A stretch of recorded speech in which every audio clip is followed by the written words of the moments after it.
Porto Rico, l'ouragan Maria n'a pas fait 64 morts, mais des milliers des secouristes à l'œuvre dans les rues de Guayama, à Porto Rico, après le passage de l'ouragan Maria, le 20 septembre 2017.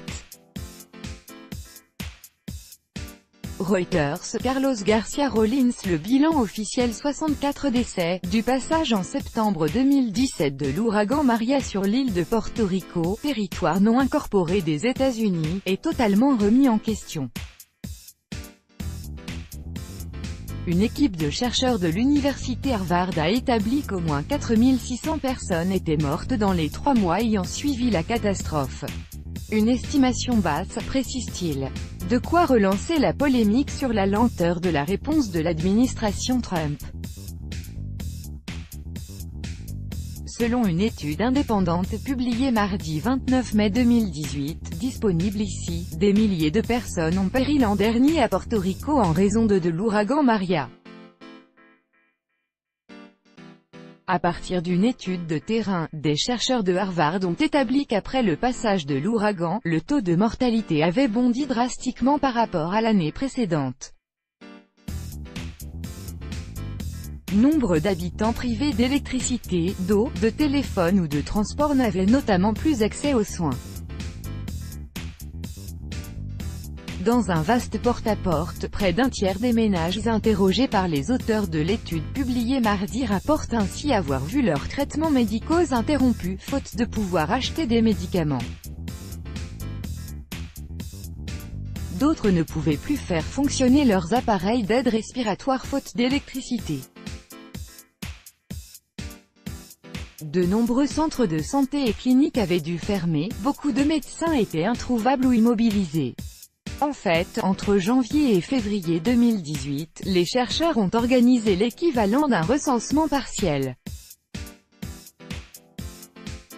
Ils ont frappé à 3299 portes, sur l'ensemble de l'île, selon un échantillon représentatif pour demander si des membres de ces ménages étaient décédés entre le 20 septembre, date de l'arrivée de Maria, et le 31 décembre 2017. Résultat, un taux de mortalité de 14,3 morts pour 1000 personnes, soit 62% de plus que la même période en 2016.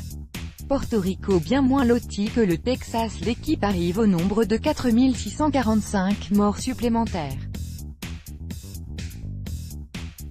Et de préciser que les personnes décédées qui vivaient seules n'ayant pas pu être comptabilisées, le bilan pourrait dépasser les 5000 morts avec elles.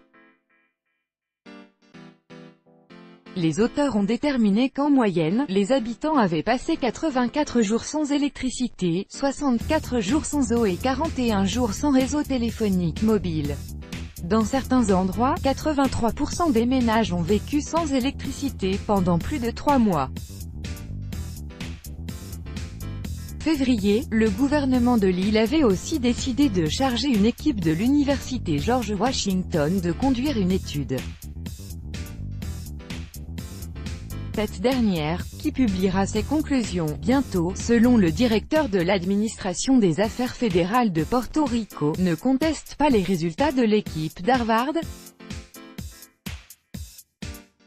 Nous sommes toujours attendus à ce que le chiffre soit supérieur à ce qui a été annoncé initialement, a réagi Carlos Mercader.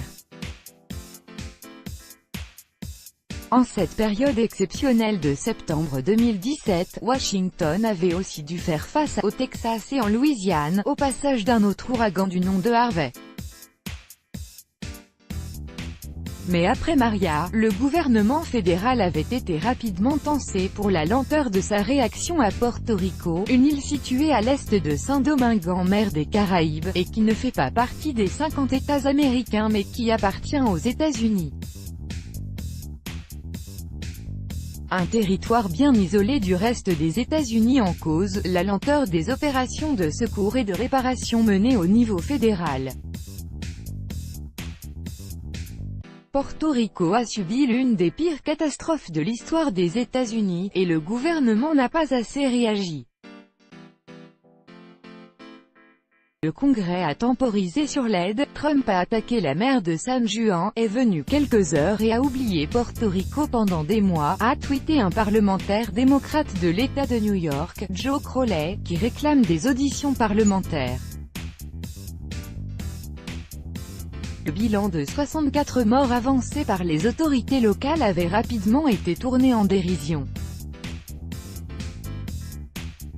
Une étude des actes de décès menée par le New York Times avait recensé, en décembre 2017, plus de 1000 morts dans les 40 jours suivant la catastrophe.